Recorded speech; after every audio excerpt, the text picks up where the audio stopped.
আসসালামু আলাইকুম প্রিয় বন্ধুরা, আপনারা কি কখনো ভাবতে পেরেছিলেন যে পৃথিবীর সবথেকে ধনী এবং পৃথিবীর সুন্দর শহরগুলির মধ্যে একটি শহর অর্থাৎ লস অ্যাঞ্জেলেসের এমন অবস্থাও হতে পারে? আমেরিকার এই জাঁকজমকপূর্ণ শহরটি এখন একটি বিধ্বংসকারী আগুনের কবলে রয়েছে। তবুও আবার এই আগুনের এত তীব্রতা যে অন্যান্য লোকজন তা বিশ্বাসই করতে পারছে না যে এটি সত্যিকারেই এমন একটি উন্নত দেশে ঘটছে, না এটি আবার কোনো চলচ্চিত্রের ছবি। এই ভিডিওগুলি এতটাই অস্বাভাবিক যা দেখে এমনটাই মনে হচ্ছে যে এগুলি হয়তো কোনো মুভির সিন। এটাই কি সেই শহর যার উজ্জ্বলতা রাতকেও হার মানিয়ে দিত এবং যেখানে উন্নত এবং বড় বড় ফিল্মি তারকারা থাকতো? তো চলুন আমরা এখন আপনাদেরকে জানিয়ে দিচ্ছি যে লস অ্যাঞ্জেলেস কিভাবে চলছে, এর পিছনে কারণই বা কি হতে পারে। এটি কি আল্লাহ তাআলার আযাব, না এটি কোনো ধরনের সতর্কতা, এবং এখানে ফিলিস্তিনের সঙ্গে কি সম্পর্ক রয়েছে? বন্ধুরা, আমেরিকার বিখ্যাত শহরগুলির মধ্যে একটি এবং পৃথিবীর ধনী শহরগুলির মধ্যে একটি অর্থাৎ লস অ্যাঞ্জেলেস এখন সম্পূর্ণরূপে আগুন দিয়ে ঝলসে যাচ্ছে। সেই দেশটি এমনভাবে নষ্ট হয়ে যাচ্ছে যে সেখানকার ভিডিওগুলি দেখে এমনটাই মনে হচ্ছে যে এগুলি হয়তো কোনো মুভির সিন। না জানলে কেউ এটি ভাবতেও পারবে না যে এটি হলো সেই শক্তিশালী দেশের চিত্র যেটি অনেক উন্নত এবং সুন্দর। আজ পর্যন্ত প্রায় 2 লক্ষ লোক সেখান থেকে চলে গিয়েছে, অর্থাৎ ঘরছাড়া হয়েছে, কেননা হয়তো তাদের বাড়ি পুড়ে গিয়েছে, না হয়তো তাদেরও বাড়ি পুড়ে যাওয়ার আশঙ্কা ছিল। এছাড়াও যে সমস্ত লোকেদেরকে বাড়িঘর ছেড়ে দেওয়ার সতর্ক করে দেওয়া হয়েছে তাদের সংখ্যা আরও বেশি। শহরে অবস্থিত 12,000-এর মতো বাড়ি পুড়ে একেবারে ছাইয়ে রূপান্তরিত হয়েছে। শুধু সাধারণ জনগণই না, বরং তার সঙ্গে সঙ্গে বিখ্যাত বিখ্যাত সেলিব্রিটিরাও তাদের বাড়িঘর ছেড়ে পালিয়ে যেতে বাধ্য হয়েছে। কেননা লস অ্যাঞ্জেলেস কোনো সাধারণ শহর না, এটি হলো আমেরিকার সবথেকে উন্নত এবং সবথেকে মূল্যবান এলাকাগুলির মধ্যে একটি। এখানে বড় বড় সেলিব্রিটি, পলিটিশিয়ান এবং বিখ্যাত বিখ্যাত লোকেরা থাকে। এই জন্যই এই আগুনটি আমেরিকার জন্য একটি অনেক বড় ক্ষতি বলে প্রমাণিত হতে পারে। বিশেষজ্ঞদের মতে যদিও এই আগুনটিকে নিয়ন্ত্রণ করে নেওয়া হয়, তবুও এই আগুনের ফলে আমেরিকার $150 বিলিয়ন মতো ক্ষয়ক্ষতি হবে।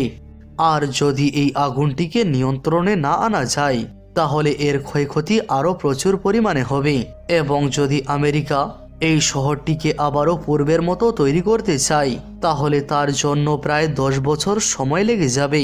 বন্ধুরা, যখন আমরা আল্লাহ তাআলার শক্তি এবং তিনার আযাবের সম্বন্ধে ভাবি তখন আমাদের স্মরণ আসে যে আল্লাহ তাআলা অনেকবার মানুষের গুনার জন্য তাদেরকে শাস্তি প্রদান করেছেন।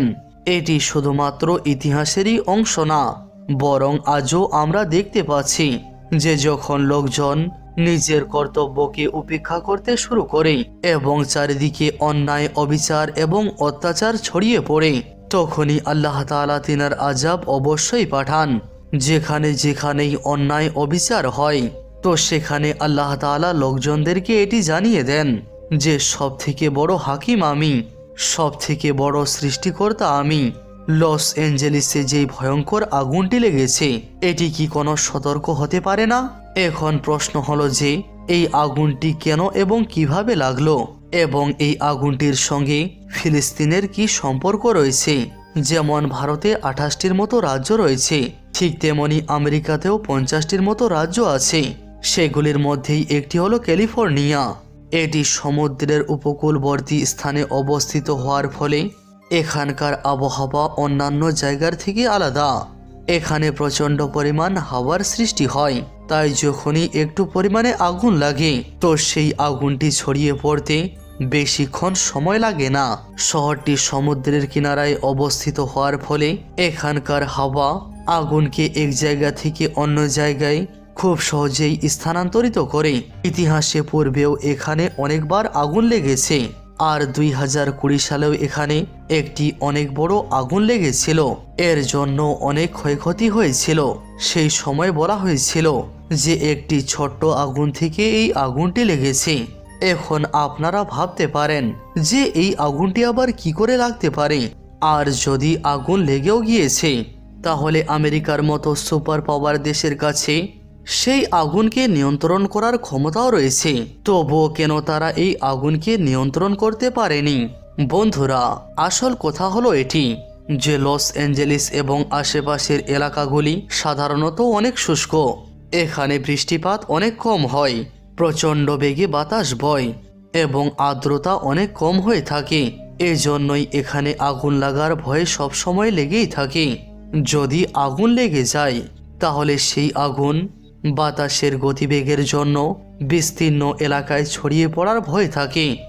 কিন্তু এইবারের আগুনটি অন্যান্য বারের আগুনের থেকে অদ্ভুত এবং আলাদা।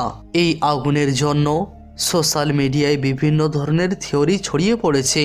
কেউ কেউ এটিও বলে দাবি করছে যে হয়তো এই আগুনের পিছনে কোনো ষড়যন্ত্র রয়েছে।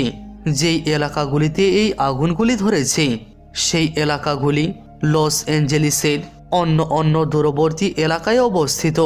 যদি এক জায়গায় আগুন লেগেছিল তাহলে অন্যান্য জায়গায় এই আগুনটি আবার কি করে পৌঁছালো? এই তথ্যগুলি তো ইনভেস্টিগেশনের পরেই জানতে পারা যাবে, কেননা এখনও আগুনকে নিয়ন্ত্রণ করার চেষ্টা চলছে। হলিউডের বিখ্যাত এলাকা, যার সাইনবোর্ডটি হয়তো আপনারাও দেখেছেন। এখানে পৃথিবীর বিভিন্ন এলাকা থেকে লোক ঘুরতে আসে। এই জায়গাটিতেও আগুন ধরে গিয়েছে। এজন্যই বড় বড় সেলিব্রিটির ঘরবাড়িও পুড়ে ছাই হয়ে গেছে আর তারা বাড়ি ছেড়ে চলে যেতে বাধ্য হয়েছে। এজন্যই লস অ্যাঞ্জেলিস এবং ফিলিস্তিনকে কম্পেয়ার করে দেখানো হচ্ছে। কিছু কিছু হলিউড অ্যাক্টরের পুরনো স্ক্রিনশট ভাইরাল হচ্ছে, যেখানে তারা কিছু মাস পূর্বেই ফিলিস্তিনের বিরোধিতা করে ইসরায়েলকে সমর্থন করেছিল এবং তাদেরকে শেষ করে দেওয়ার কথা বলেছিল। এখন যখন তাদের ঘরবাড়ি পুড়ে গিয়েছে এবং তারা সোশ্যাল মিডিয়ায় এসে কান্নাকাটি শুরু করে দিয়েছে, এই জন্য সোশ্যাল মিডিয়ায় এই দুইটি দেশের অবস্থা তুলে ধরা হচ্ছে।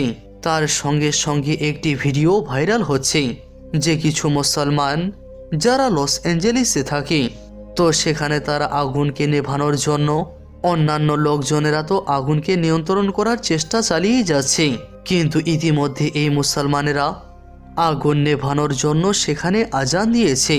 তার সঙ্গে সোশ্যাল মিডিয়ায় আরও একটি ছবি ভাইরাল হচ্ছে, যেখানে একটি মসজিদ দেখানো হচ্ছে আর বলা হচ্ছে সমস্ত কিছু জিনিস তো পুড়ে গিয়েছে, কিন্তু এই মসজিদটি সহি সালামতে রয়েছে। সুবহানাল্লাহ। বন্ধুরা, আমাদেরকে এটি বুঝতে হবে যে আল্লাহ তাআলার আযাব অনেক কঠিন হয়ে থাকে। সব সময় আমাদেরকে আমাদের নিয়তকে পরিষ্কার পরিচ্ছন্ন রাখতে হবে এবং সঠিক পথে চলতে হবে। আর এটি আমেরিকার উপর আযাব কি না তা তো আল্লাহ তাআলাই ভালো জানেন, কিন্তু আমরা এটি কখনো বলতে পারবো না যে সেখানকার লোকজনেরা গুনাহগার অথবা সেখানকার লোকজনেরা ফিলিস্তিনের বিরোধিতা করে। তো এর পিছনে আসল কারণ কি তা আল্লাহ তাআলাই ভালো জানেন। আল্লাহ তাআলা আমাদেরকে সমস্ত বালা মুসিবত থেকে সুরক্ষিত রাখুন। আমিন ইয়া রাব্বাল আলামিন।